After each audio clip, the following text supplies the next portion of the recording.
dans un verre, ça fait un dégât, hein? Ça déborde. Je vois dans vos visages ce matin, parce que j'ai un immense privilège de vous accueillir là, chaque matin, chaque dimanche matin. J'ai à cœur cette tâche-là parce que je veux avoir un contact avec chacun de vous. Je veux être capable de vous souhaiter bienvenue. Je veux être capable de voir dans votre regard s'il y a une petite peine ou s'il y a une grande joie. J'ai à cœur chacun de vous. Puis, bon, depuis ma conversion, ma coupe déborde. Hein? Vous le savez, vous me connaissez. Vous savez comment que j'ai une joie de connaître le Seigneur, de vous connaître. Puis, il y a des petits moments où je viens qu'on dirait je ne sais plus quoi dire, je ne sais plus quoi faire parce que je ne suis pas capable de juste prendre ce que Dieu m'a donné puis de le verser convenablement, également. Des fois, ça déborde. Puis, je remarque dernièrement, plus que le monde s'en va dans un temps difficile, pourtant, nous autres, quand on se rencontre le dimanche, on a des temps bénis comme ça fait des années qu'on n'a pas eu ensemble entre frères et sœurs. Vous avez tous un même esprit, un même désir. Vous avez tous une même pensée. Ça, c'est la grâce de Dieu qui fait ça dans nos vies. Puis je veux vous remercier pour ça. Je veux vous encourager à continuer. Vous savez, là, j'ai commencé un cours, puis ben c'est ça, hein? Là, ils ont rempli encore mon verre, ça déborde encore. Je peux pas tout vous raconter, on n'a pas le temps. C'est pas ça le but ce matin, mais sans être capable de mettre des mots concrètement sur tout ce qui se passe à chacun dans nos vies. J'espère que vos vases, vos cœurs débordent de joie dans les temps difficiles qu'on vit. Parce que vous savez, on vit deux vies en même temps. Hein? On marche en même temps sur le chemin spirituel qui va nous emmener à Dieu pour l'éternité, mais on est physiquement quand même sur la terre dans ce corps-là. C'est comme s'il y avait un chemin en haut où on marchait là en esprit, puis un chemin en bas qu'on marchait en physique. Puis l'homme essaye souvent de marcher par lui-même, puis l'esprit en haut, il dit non, non, c'est par moi, il faut que tu marches. Puis je vous encourage à toujours regarder en haut, toujours vous ancrer dans la parole de Dieu, puis de venir avec joie les dimanches pour venir puiser dans notre immense puits. Je veux dire d'amour parce que c'est un puits d'amour, mais c'est un puits qu'on retrouve tout ce qui est nécessaire à notre vie. La parole de Dieu, c'est notre puits principal. Puis moi, j'ai le privilège le dimanche matin d'avoir sorti une partie puis de vous la distribuer. Dernièrement, dans les 2 dernières années, pour ceux qui ont été quand même ici assez souvent, vous avez constaté que on a une redondance à parler de l'amour. Hein? C'est un livre d'amour. Même si on parle de plusieurs sujets différents, tous les sujets reviennent un peu à l'amour. On parle beaucoup de pardon, de repentance. On parle de prière. On a parlé de fidélité. On a parlé des attributs, de la grandeur, de la splendeur de Dieu. On a eu, encore une fois, comme je vous le répète, un immense privilège d'avoir une variété de messages qui nous enveloppent dans la gloire de Dieu. Ce matin, ce que je voulais regarder avec vous, c'est un petit peu particulier parce que on parle d'amour, on parle de pardon, on parle de prière. Là, dernièrement, on parle d'évangélisation. Hein, on veut se mettre à l'œuvre. On ne sait pas trop comment faire. On sait que pour faire du feu, ça prend du bois, ça prend de l'air. Mais s'il n'y a pas une étincelle, s'il n'y a pas quelque chose de spécial, s'il n'y a pas une intervention particulière, même si le bois est là puis l'air est là, il n'y a rien qui se passe. Ce qu'il faut, ça prend une étincelle.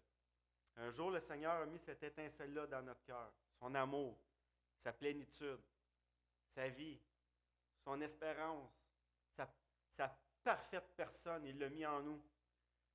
Il a mis le tison qui nous manquait pour que le feu s'enflamme. Maintenant, nous, ce qu'on a à faire, c'est juste mettre du bois dans le feu. Il ne faut juste pas arrêter de mettre du bois dans le feu. Puis même quand le feu baisse, puis qu'il n'y a plus de flamme, puis qu'il reste juste des tisons, il faut juste remettre du bois, puis ça repart. Le Seigneur a tout fait a tout mis en place. Il a mis le bois, il a mis l'eau, pas l'eau, il a mis le bois, il a mis l'air, puis il a mis l'étincelle. Maintenant, nous, il faut juste mettre du bois dans le poêle. Comme je vous ai dit, on a trempé dans des messages où on a parlé d'amour, de pardon, de prière, la divinité de Dieu, notre fidélité dans le service. Ce matin, on va rajouter un élément à tout ce qu'on a vu dernièrement pour faire, pour accomplir, pour continuer de faire tout ça avec un élément qui se voit pas très souvent, on n'en parle pas très souvent de cet élément-là, mais il est toujours là, puis il est très efficace. Là, je vous empêche, hein? Je vous parle, puis je vous dis rien, hein? Donc là, vous dites, vas-tu nous le donner, vas-tu nous le donner? Mais là, je suis comme un pêcheur, puis là, je fais juste vous attirer un petit peu.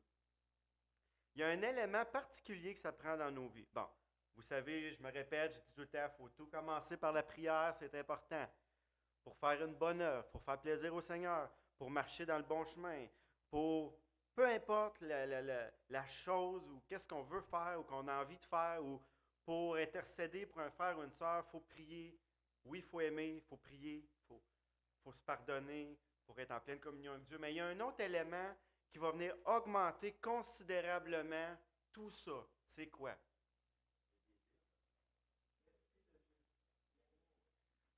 Vous avez toute raison. Je ne peux pas vous dire que vous n'avez pas raison. Il y a un livre dans la parole de Dieu qui s'appelle Les Proverbes. Pour ceux qui l'ont lu dernièrement, ils vont avoir une petite idée c'est quoi le thème du sujet. Parce que quand on vient de lire quelque chose, c'est frais dans notre tête. Ce matin, bon, vous savez, dans la parole de Dieu, il y a deux choses importantes. Hein? Il y a tout le temps des conseils, des recommandations, puis il y a des mises en garde. Hein? Normalement, quand on réussit par la grâce de Dieu à faire un bon message, on va être capable d'amener les deux en même temps, puis pour ne pas rien oublier. Parfois, c'est difficile parce qu'il y a tellement d'éléments dans la parole de Dieu. Ce matin, on va regarder un élément, OK? Dans les Proverbes, si vous avez remarqué, si vous avez lu, on parle de sagesse. Okay? C'est ça le sujet ce matin. C'est la sagesse. Pour faire tout l'œuvre de Dieu, pour être vraiment heureux, pour vraiment aider, pour vraiment faire la différence, ça prend l'amour, premièrement, mais ça prend une grande sagesse aussi. Parce que si on n'est pas sage avec cet amour-là, tu sais, une scie à chaîne, là, ça l'abat des gros arbres, puis on ne peut plus se passer d'une scie à chaîne. Mais utilise-la pas comme il faut, tu peux te faire très mal.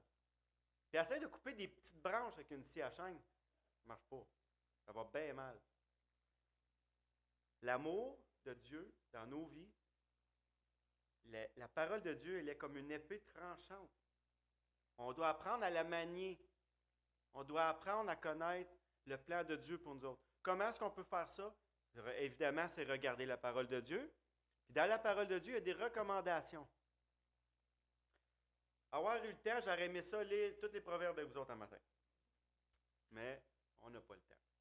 Donc, mon travail, c'est de raccourcir, d'aller chercher les points forts. Vous allez dire, OK, hey, là, un matin, tu as sorti juste les beaux points. Je le sais. Mais ce matin, je veux nous remplir des recommandations. Parce qu'on sait très bien que, tu sais, quand on annonce l'Évangile bonbon. Souvent, quand il y en a qui vont dire, mais il faut aussi que tu annonces l'autre côté. Hein? Tu ne peux pas juste dire, Jésus t'aime, Jésus il veut te sauver, sans dire que tu es pécheur, tu es perdu, puis tu n'as pas d'espérance si tu ne connais pas Jésus, si ton péché n'est pas enlevé. Ça, c'est la partie noire, la partie plate. On ne peut pas les séparer. Il faut trouver une façon de les agencer. Mais ce matin, on regarde les encouragements dans les proverbes pour augmenter notre sagesse dans tous les aspects de notre vie à chaque jour. On a un grand besoin de sagesse dans nos vies. On a tout l'amour de Dieu, mais on est tellement maladroit avec. Des fois, on fait du tort. On a toute l'envie de servir, des fois, on sert mal. On a toute l'envie d'aider. Combien de fois qu'on va aider puis on va nuire à la place d'aider? On a toute envie de prier. Combien de fois on va mal prier? On a toute envie de faire ce que la parole de Dieu nous dit. Il faut pardonner. C'est dur, on a de la misère. Pourquoi? Souvent, ce n'est pas parce qu'on manque d'amour qu'on n'est pas capable de pardonner. On a reçu l'amour de Dieu. On manque de sagesse. On a un grand besoin de regarder dans la parole de Dieu. Qu'est-ce qu'il nous dit à propos de la sagesse? Comment la mettre en application dans nos vies? À quel niveau? À quelle intensité? Ce matin, on va essayer de regarder tout ça ensemble. Amen. Là, on va se promener dans les proverbes de 1 à 9, OK? Je vais essayer d'aller en ordre chronologique, là, pour ne pas aller 9, 2, 4, 3, 1. On va essayer d'y aller. Bon. Vu qu'on va regarder plusieurs petits versets ensemble ce matin, je ne vous ferai pas la lecture de tout. Il y a quelques endroits, je vais vous faire quelques versets en ligne. Le premier verset que je voulais regarder avec vous, c'est dans Proverbe 1.1. C'est écrit Proverbe de Salomon, fils de David, roi d'Israël, pour connaître la sagesse et l'instruction, pour comprendre les paroles de l'intelligence. Pourquoi ça prend de la sagesse? Pour comprendre la parole de Dieu. Pour comprendre les paroles de l'intelligence, c'est la parole de Dieu. Pour recevoir des leçons de bon sens, tu ne te laisseras pas corriger, tu ne te laisseras pas manipuler si tu n'es pas sage. De justice, d'équité et de droiture. On doit être droit, on doit être juste, on doit être équitable. Pour ça, ça prend quoi? De la sagesse. Pour donner aux simples du discernement. Pour avoir du discernement, ça prend quoi? De la sagesse. Au jeune homme, ça c'est moi, et de la connaissance et de la réflexion. Ça prend une certaine connaissance pour faire des réflexions. Puis tout ça, ça prend quoi pour arriver à faire ça? De la sagesse. Où est le puits? Qui est le puits de la sagesse? Le Seigneur Jésus. On doit d'abord connaître le Seigneur Jésus pour avoir accès à cette pleine sagesse-là. Vous allez aller toujours dans le chapitre 1, mais là, on va aller un petit peu plus vite. On va aller un peu plus loin. On va aller au verset 7. Un verset que... Ce verset-là, dans les Proverbes, il est écrit à plein de reprises, un petit peu différemment. La crainte de l'Éternel est le commencement de la science.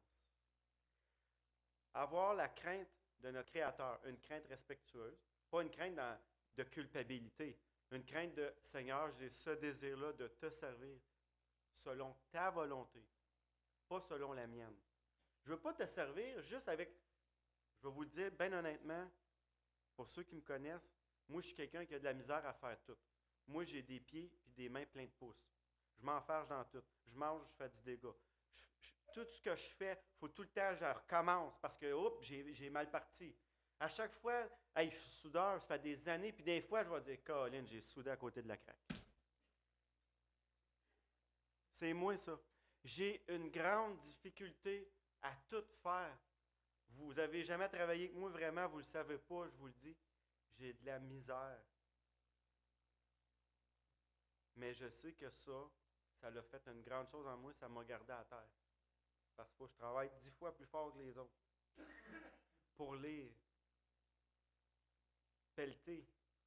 Vous ne pouvez pas vous imaginer comment j'ai de la volonté dans le cœur quand je fais quelque chose. Puis j'ai mal dans le dos. Puis je pèle pareil. Ça prend de la sagesse. Pour ça, il faut craindre un peu le Seigneur. Pas craindre qu'il va nous garder dans la culpabilité. Ce n'est pas de cette crainte-là que je parle. C'est la crainte de vouloir faire ce que lui veut qu'on fasse. Malgré nos difficultés. Il faut souvent faire des choses qu'on a de la misère à faire, puis il faut les faire. Avec de la sagesse, à genoux devant le Seigneur. On part du bon pied. On va aller au chapitre 2. Là, on va lire de 1 à 10. Mon fils, là, dans ce contexte-ci, je veux que vous vous mettiez dans un contexte que c'est Dieu qui vous parle, parce que vous êtes des enfants de Dieu.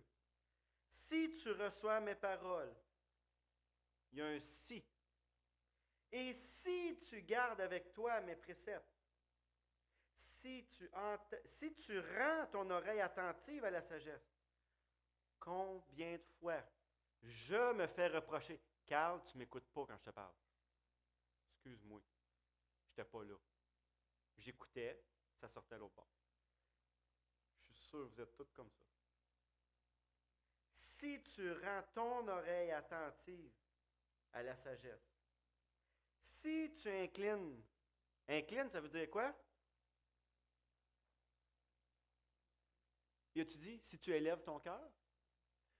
Si tu inclines ton cœur à l'intelligence, oui, si tu appelles la sagesse et si tu élèves ta voix vers l'intelligence, si tu la cherches, hey, il y en a des si, là. Si tu la cherches comme l'argent, si tu la poursuis comme un trésor, j'ai dit que c'était qui la sagesse tout à l'heure? Jésus. Si tu poursuis Jésus comme un trésor, si tu le cherches, alors tu comprendras la crainte de l'Éternel. Il y a plein de si dans la parole de Dieu. Tu as beau avoir la meilleure scie à chaîne, le meilleur gaz dedans. Si ta chaîne n'est pas bien limée, ça ne coupe pas. Elle ne fait rien ta scie à chaîne. On a beau avoir l'amour de Dieu dans nos vies, puis être sauvés, être des enfants de Dieu, gardés pour l'éternité. Si on n'a pas de sagesse, on détruit l'œuvre de Dieu. On ne perd pas notre salut, mais on n'accomplit rien. Parce que cet amour-là, on ne la déverse pas comme il faut. On ne fait rien de bien si on n'a pas la sagesse. Si on n'a pas une proximité avec qui? La sagesse qui est Jésus. Tu trouveras la connaissance de Dieu, car l'Éternel donne la sagesse de sa bouche. De sa bouche sort la connaissance et l'intelligence. La sagesse vient de où? De Jésus. Il tient en réserve quoi? Le salut pour qui? Les hommes droits. Un bouclier pour ceux qui marchent dans l'intégrité. C'est quoi ça veut dire, être intègre? Pas se péter les bretelles, marcher droit, marcher juste. En protégeant les sentiers de la justice, en gardant la voie de ses fidèles, alors tu comprendras la justice, l'équité, la droiture, toutes les routes qui mènent au bien, car la sagesse viendra dans ton cœur et la connaissance fera les délices de ton âme. Oui, le premier pas à faire, c'est d'être sauvé. Demander pardon pour nos péchés, se reconnaître comme pécheur, être conscient qu'on ne peut pas satisfaire la sainteté de Dieu par nous-mêmes. C'est la base, c'est le premier, c'est l'étincelle. Après ça, est-ce que tu veux participer à l'œuvre de Dieu? Oui. Tu as reçu son amour, tu as reçu la vie éternelle, tu as reçu le pardon des péchés, tu as reçu la plénitude de Jésus en ton cœur, mais tu n'as pas de sagesse pour travailler avec. Je vous ai tous donné une belle scie à chaîne, plein de gaz, avec de l'huile dedans, bien limée, mais vous n'êtes pas capable de la partir. Elle donne quoi? Elle donne rien. Il faut que tu sois capable de connaître les étapes pour la faire fonctionner. Il faut que tu tires le choke. Il faut que tu mettes le piton à on. Il faut que tu mettes ton levier. Il y a 2-3 phases, parce que la première phase, tu le mets au bout, tu crains qu'il fait brrr. Après ça, il s'en va à la deuxième phase, tu crains qu'à part, là, il fait oui. Là, tu donnes un coup, puis là, elle se place. Puis là, elle est prête. Ce que Dieu nous a donné, c'est simple, efficace, parfait, mais on ne sait pas comment le manier. Dieu nous a sauvés pour accomplir un œuvre. Ben là, je vous ai dit, hey, lui, ça paraît qu'il vient de se faire parler d'évangélisation. Hein? Eh oui. Oui, c'est ça. On a un grand besoin de prier, d'aimer le Seigneur Jésus, mais on a un grand besoin de sagesse dans tout ça. Puis avec la sagesse, on va faire de grands exploits. Parce que la sagesse, c'est Jésus. Ce n'est pas nous qui œuvrent, mais c'est Jésus qui œuvre en nous. On va aller au chapitre 3, verset 1. Mon fils, n'oublie pas mes enseignements. N'oublie pas. Tout à l'heure, c'était plein de si. Là, c'est n'oublie pas. N'oublie pas. N'oublie pas mes enseignements. que ton cœur garde mes préceptes, car ils prolongeront les jours et les années de ta vie. Et ils augmenteront quoi? Ta paix. On est constamment à courir après la paix. On est fatigué, on est épuisé, on ne voit pas le bout, ça finit jamais. On se dit qu'on n'est pas en paix physiquement. On est en paix spirituellement parce qu'on sait que notre éternité est dans les mains de Dieu pour toujours. On sait qu'il a pris nos péchés à la croix, il nous a pardonnés, il nous a sauvés. Mais physiquement, en ce moment, on est tiraillé dans le monde. Mais il dit, quand il parle que tes jours se prolongent, là, il ne parle pas de tes jours éternels. Ils n'ont pas de fin. Quand il dit que tes jours se prolongent, il parle ici-bas sur la terre. Puis quand il parle de la paix qu'il parle ici, là, il ne parle pas de notre paix profonde éternelle. Il parle de notre paix de tous les jours. Mais si on veut qu'elle augmente cette paix-là, ben, il ne faut pas oublier les enseignements du Seigneur. C'est des enseignements remplis d'amour, de pardon et de sagesse. Que la bonté et la fidélité ne t'abandonnent pas. Soyez fidèles. On le sait, Jean-Pierre en a parlé dans Colossiens, il y a une couple de dimanche. Il faut être fidèle. Lis-les à ton cou. Écris-les sur les tables de ton cœur. Hey. Moi, là, je lisais ça l'autre jour, là, puis je pense que je touchais plus à mon lit. On va aller au verset 5. 3, 5. Aux yeux de Dieu et des hommes, ça veut dire au regard de Dieu et au regard des hommes, confie-toi en l'Éternel de tout ton cœur. Quand tu parles, démontre jamais que tu mets ta confiance en du matériel ou en quelque chose. Démontre par tes paroles ou par ton agissement que tu t'appuies sur ton Dieu de tout ton cœur. On s'en va au verset 7, à la fin du verset 7. Bon, on peut commencer, on peut tout faire le verset 7. Il dit, « Ne sois point sage à tes propres yeux. Recherche la sagesse, mais ne te considère pas comme sage. Considère-toi comme toujours à la recherche de la sagesse. Crains l'Éternel. » Ah, il me semble qu'on a vu quelque chose comme ça tantôt. Mais là, ici, il dit, « Détourne-toi de quoi?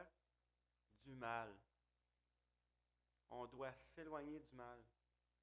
On ne doit pas s'éloigner nécessairement d'une personne, mais c'est de ce que la personne fait qu'il faut faire la différence des fois entre la personne et ce que la personne fait. Il ne faut pas embarquer des fois dans ce que la personne dit ou dans ce que la personne fait. Ça ne veut pas dire qu'il faut que tu regardes la personne avec dédain. C'est juste séparer la personne de ce qu'elle fait. Ici, il ne parle pas d'une personne, il parle du mal. Donc, quand on voit quelque chose ou on entend quelque chose qu'on n'aime pas, éloigne-toi. Reste pas. On va aller au verset 11.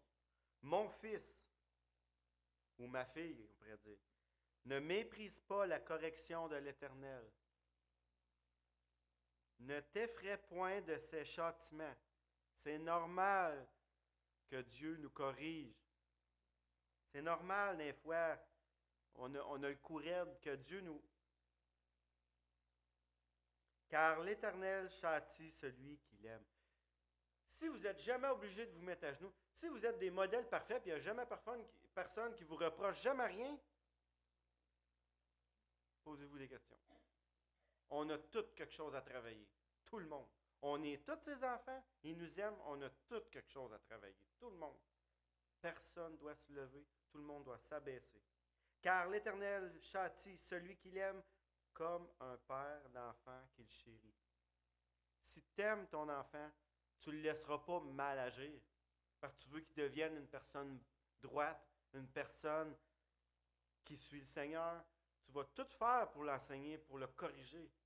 Mais c'est normal que nous, parfois, Dieu vient nous écraser un petit peu pour nous dire « Wow, là, c'était pas correct. Repends-toi. » 13. Heureux l'homme qui a trouvé quoi? Jésus, la sagesse. 15. Elle est quoi? Plus précieuse que les perles, et elle a plus de valeur que tous les objets de prix. Si ton but, c'est de ramasser de l'argent pour avoir un gros compte de banque, mais tu fais une grave erreur. Si tu travailles chaque jour juste pour ça, puis si tous tes regards sont portés sur des richesses matérielles, tu es l'homme ou la femme la plus malheureuse du monde. Recherche la sagesse. Tu vas être plus heureuse que tout le monde, ou plus heureux. Recherche l'amour de Dieu. Recherche Jésus. 16. Dans sa droite est une longue vie, et dans sa gauche, la richesse et la gloire. Ah! Dans la sagesse, il y a une grande richesse et il y a une grande gloire dans le Seigneur Jésus. Ses voies sont des voies agréables. Tous ses sentiers sont quoi? Paisibles. Si tu cherches l'argent, laisse-moi te dire une chose, tu vas travailler fort en tabarouette pour l'avoir. Puis tu vas avoir peur de la perdre après parce que tu vas avoir travaillé en tabarouette. Mais si tu cherches la paix, si tu cherches la sagesse, il dit ses voies sont des voies agréables et tous ses sentiers sont paisibles. Elle est un arbre de vie pour ceux qui la saisissent. Ceux qui saisissent Jésus, ils saisissent la vie, l'amour, le pardon, la sagesse. Ceux qui la possèdent sont quoi? Heureux. Le monde cherche le bonheur partout dans le monde. Ils sont malheureux. Combien de témoignages de monde de 40 ans que tu entends? J'ai tout. J'ai la plus belle voiture de l'année. J'ai une grosse maison. J'ai 3 enfants. J'ai une grande carrière. J'ai mon père, j'ai ma mère, j'ai ma soeur, j'ai mon frère, j'ai mon chien, j'ai mon perroquet. Puis j'ai un vide. Qu'est-ce qu'il y a? Entendez-vous souvent ça? Moi, je l'entends souvent. Le monde, ils ont tout, sauf Jésus. Ils n'ont rien. C'est qui sont heureux? Ceux qui possèdent quoi? La sagesse. La sagesse, c'est qui? C'est Jésus. C'est par la sagesse que l'Éternel a fondé la terre. C'est par l'intelligence qu'il a affermi les cieux. C'est par sa science que les abîmes se sont ouverts et que les nuages distillent la rosée. Mon fils, écoute, entends, retiens-les. Ça, c'est moi qui l'ai rajouté. Que ces enseignements ne s'éloignent pas de tes yeux. On peut dire que nos yeux, il ne faut pas qu'ils s'éloignent de la parole de Dieu. Puis la parole de Dieu, c'est qui? Jésus. Garde la sagesse et la réflexion. Elles seront la vie de ton âme et l'ornement de ton cou. Alors tu marcheras avec assurance dans ton chemin et ton pied ne heurtera pas. Si tu te couches, tu seras sans crainte. Quand tu seras couché, ton sommeil sera doux.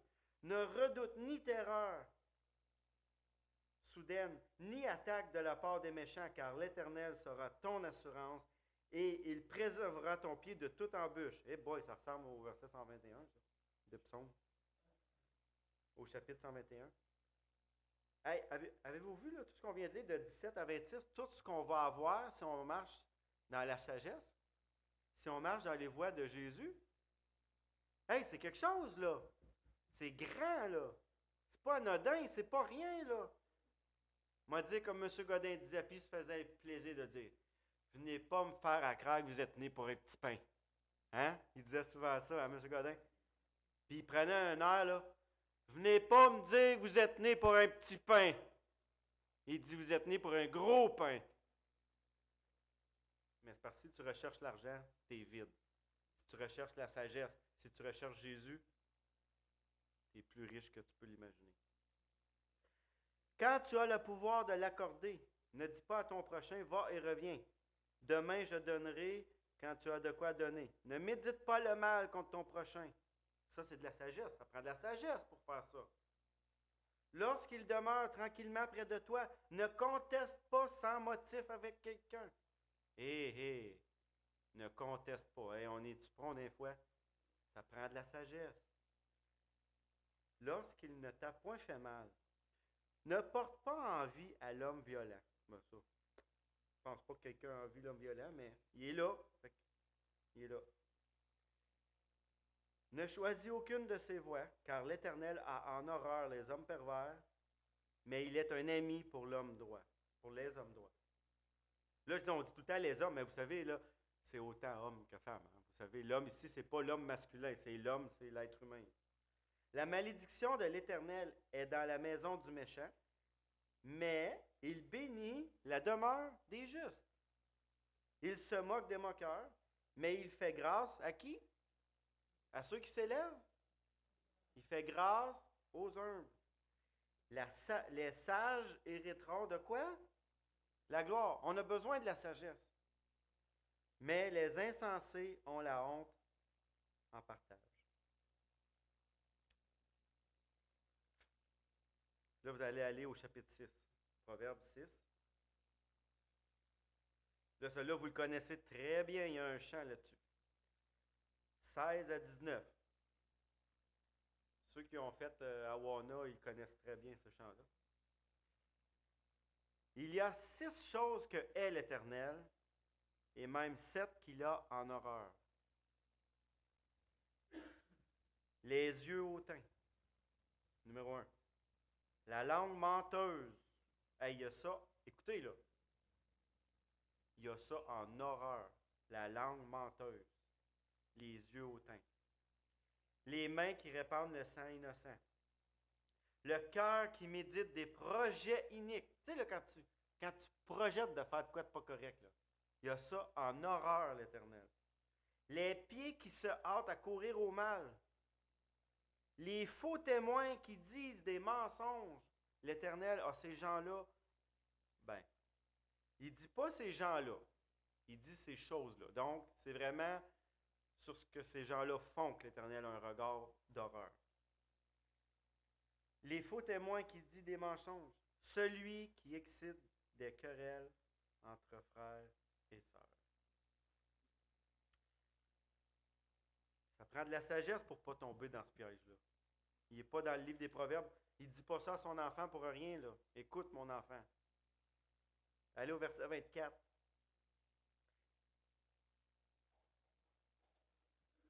Ben, tu sais, si on commence au verset 21, il dit « Lis-les constamment à ton cœur, comme on a vu tantôt. » Il dit « Attache-les à ton cou. » Il se répète encore.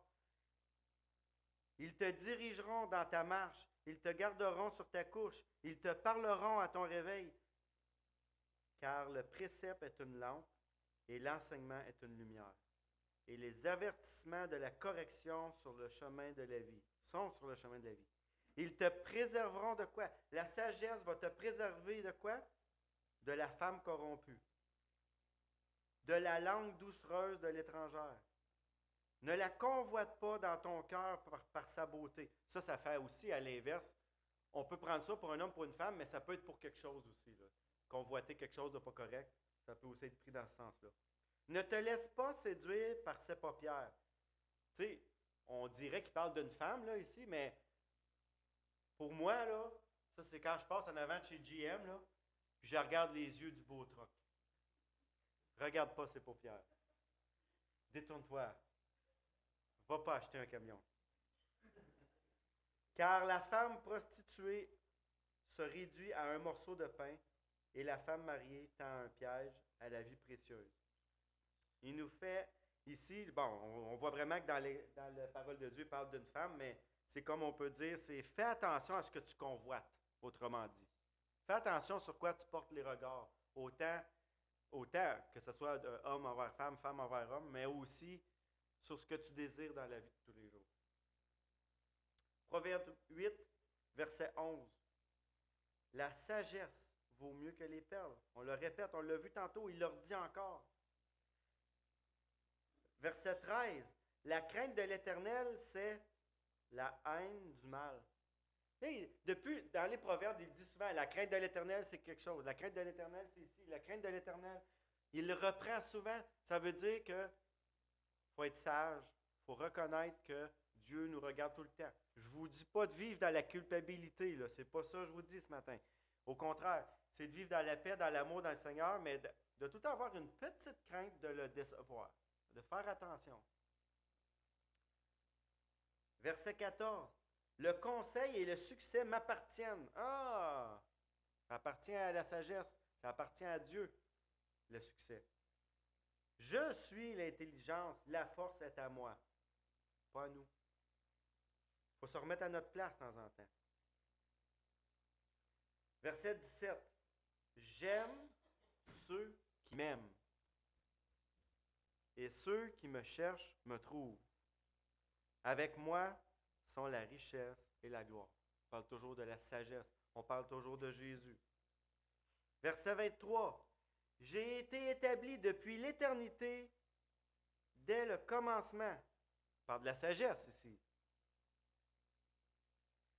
Lorsqu'il posa, au verset 27, lorsqu'il disposa les cieux, j'étais là. Au verset 35, car celui qui me trouve a trouvé quoi? La vie. Dans la sagesse, il y a beaucoup de choses, hein? Chapitre 9, verset 9. Donne au sage et il deviendra plus sage. Si on se tient dans la sagesse, qu'est-ce qui va nous arriver? On va devenir de plus en plus sage. Merveilleux. Instruis le juste et il augmentera son savoir. Le commencement de la sagesse, c'est la crainte de l'Éternel.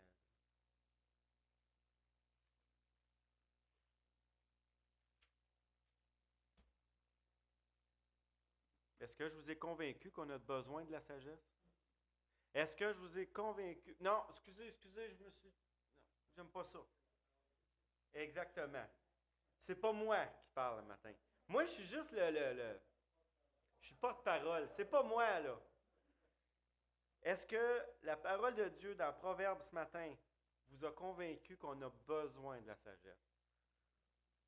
Je le sais, vous l'avez tout, l'amour de Dieu. Pour ceux qui ont demandé pardon pour le péché, puis qui croient que Jésus les a pardonnés, vous êtes conscient que Dieu a enlevé ce péché-là dans votre cœur, puis il a fait sa demeure. Mais maintenant, on a besoin de prier, de lui demander de nous donner la sagesse de bien déverser. Tu sais, je vous ai dit un matin, c'est pas pour rien, hein, des fois, je vais vous faire des petits exemples. Je vous ai dit que je manquais de sagesse un matin. C'est ça que je voulais vous dire. Je vous ai dit, Dieu a rempli ma coupe, mais elle déborde tout croche. Je ne sais pas comment gérer tout ce qu'il me donne. Je ne suis pas un bon gestionnaire. Je gaspille, moi aussi.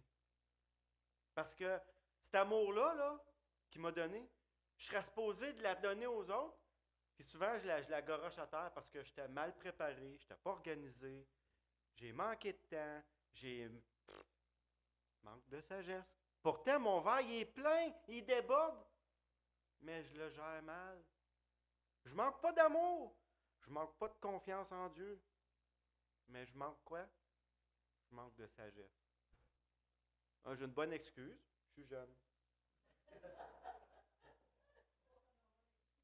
Vous autres, vous avez pas d'excuses? Non, j'ai pas dit ça, hein? Ce matin, on a un immense privilège d'avoir le Seigneur Jésus en avant de nous, OK?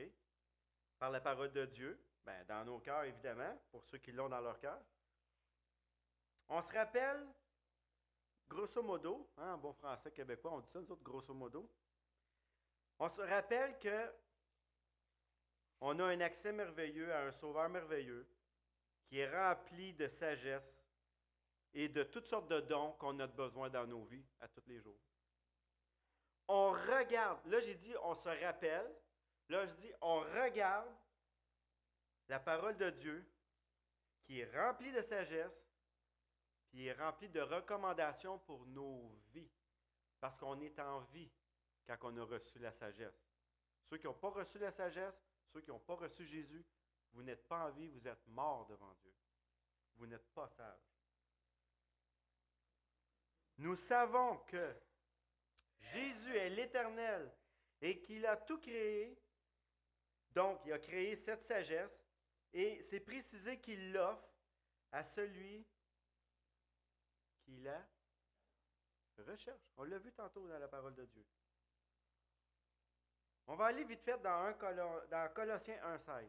Tournez dans Colossiens 1,16. Oh my. Il faut que je fasse vite.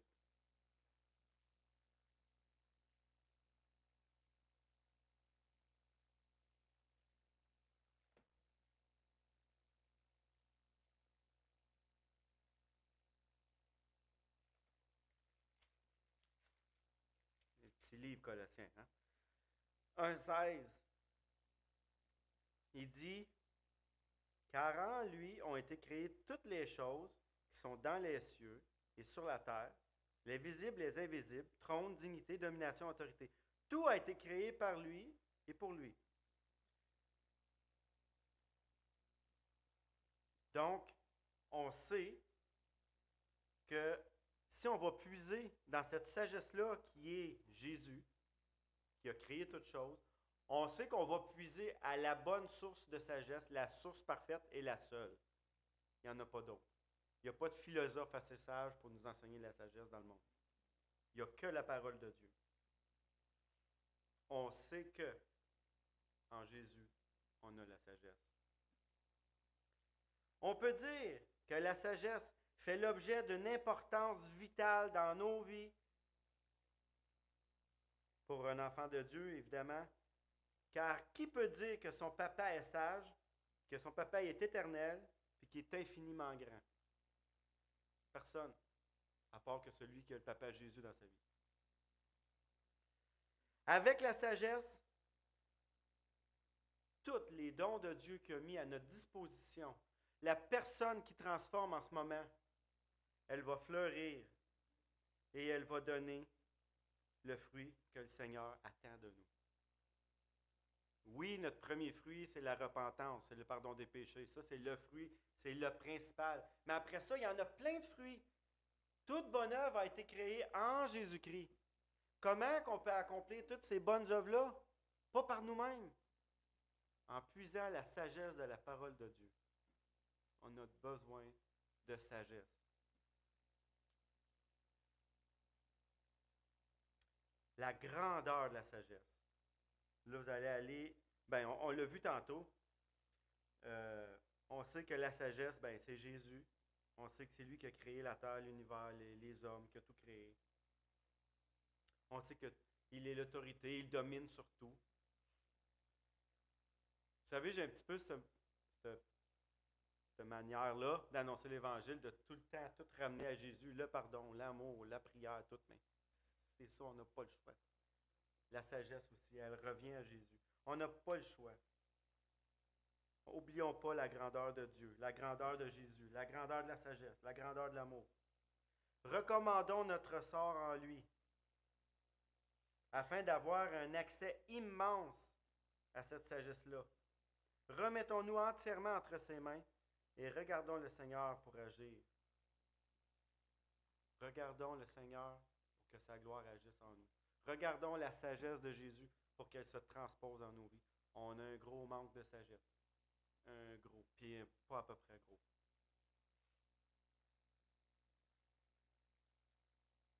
J'ai failli de demander à Jean-Pierre de faire préparer un chant pour aujourd'hui, mais là, je savais que c'était différent. Je savais qu'il n'y avait pas son clavier. Mais il y a un chant que Jean-Pierre fait souvent les dimanches, c'est « Avec Dieu, nous ferons des exploits ». Avec la sagesse de Dieu, on va faire quoi? Des exploits. Qui est la sagesse? Jésus. Bon. Je termine ce matin avec 2 petits encouragements pour 2 sortes de personnes. Si tu n'es pas enfant de Dieu ce matin, si tu es quelqu'un qui regarde à la maison, sur YouTube un jour plus tard, si tu regardes cette prédication-là et que tu as été touché par cette sagesse-là ce matin, que tu veux l'avoir dans ta vie, parce que tu es conscient maintenant, avec la parole de Dieu, que cette sagesse-là, elle vaut plus que l'or et l'argent de tout le monde.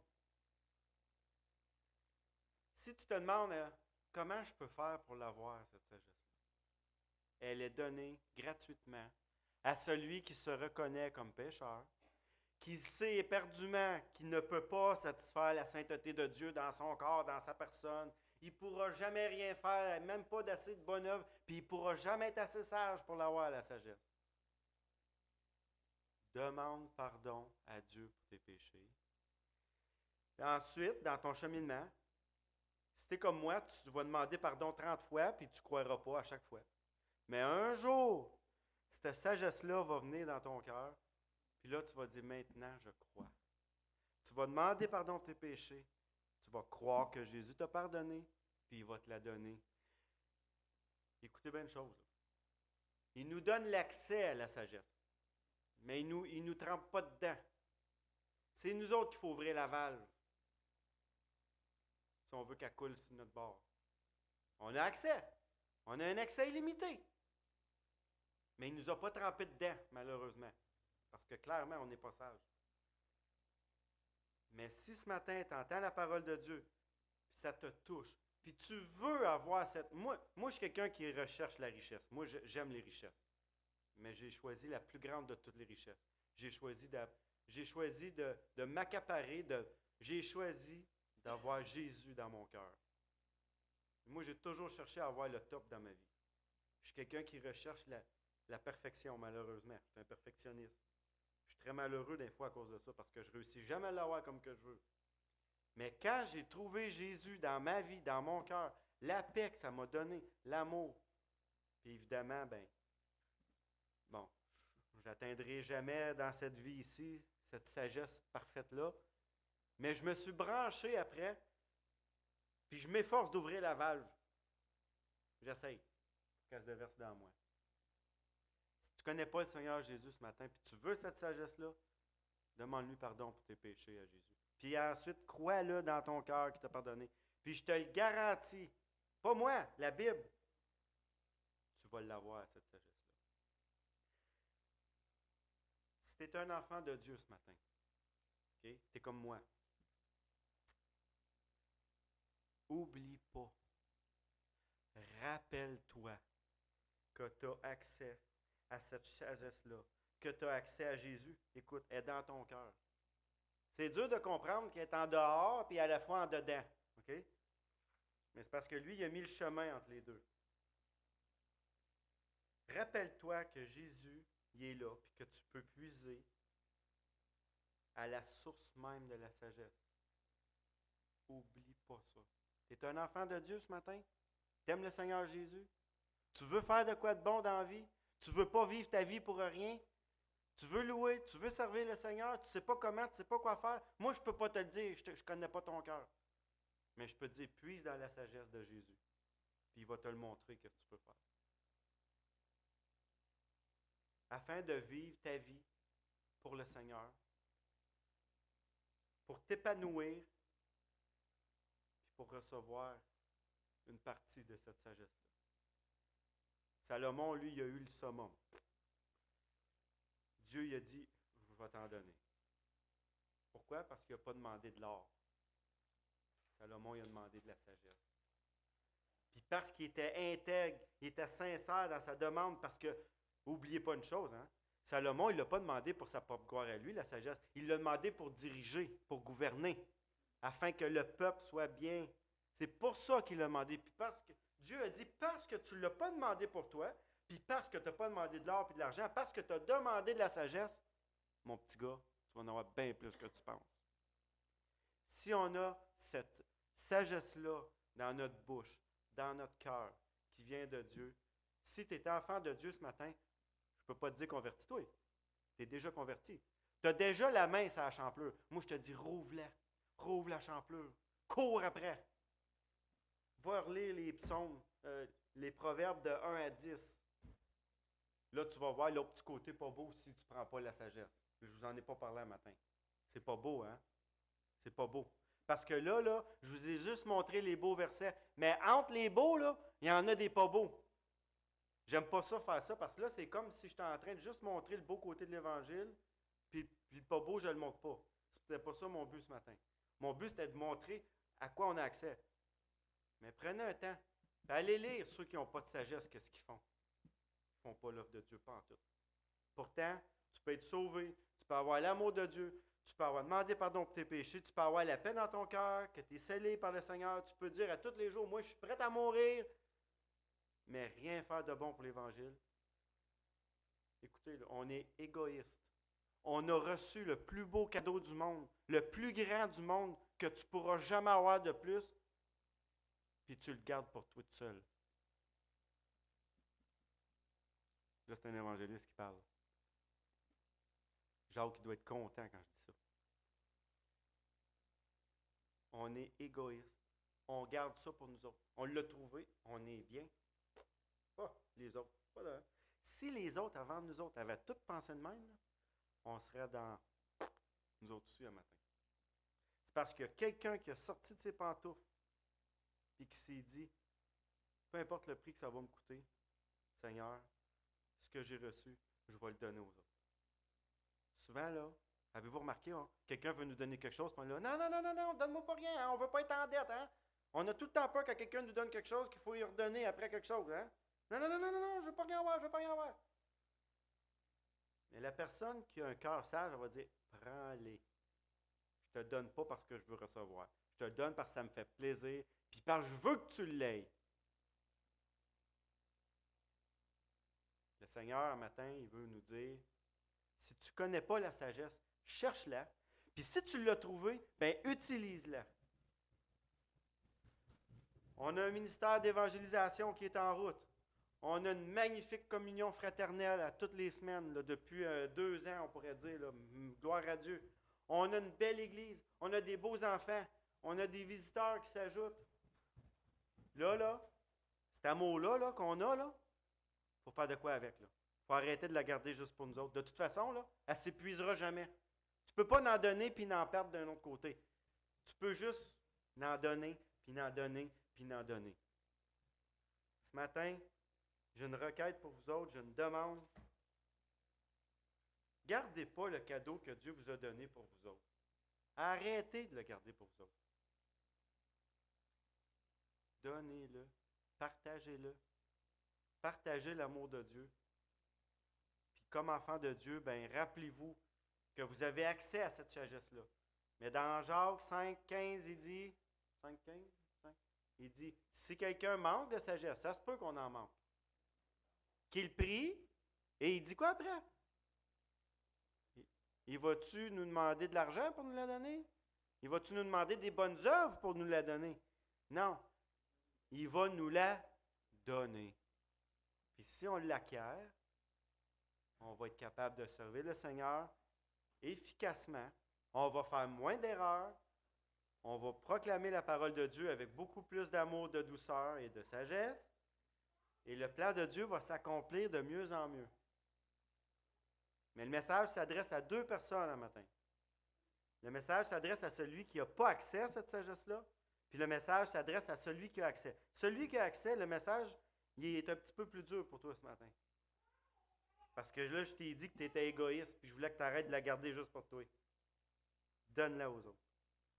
Puis celui qui ne la connaît pas, lui, il a un beau message ce matin, parce que là, il vient d'apprendre qu'il peut la recevoir dans sa vie. Ça ne coûte rien. Puis ça vaut plus que tout l'argent et tout l'or du monde.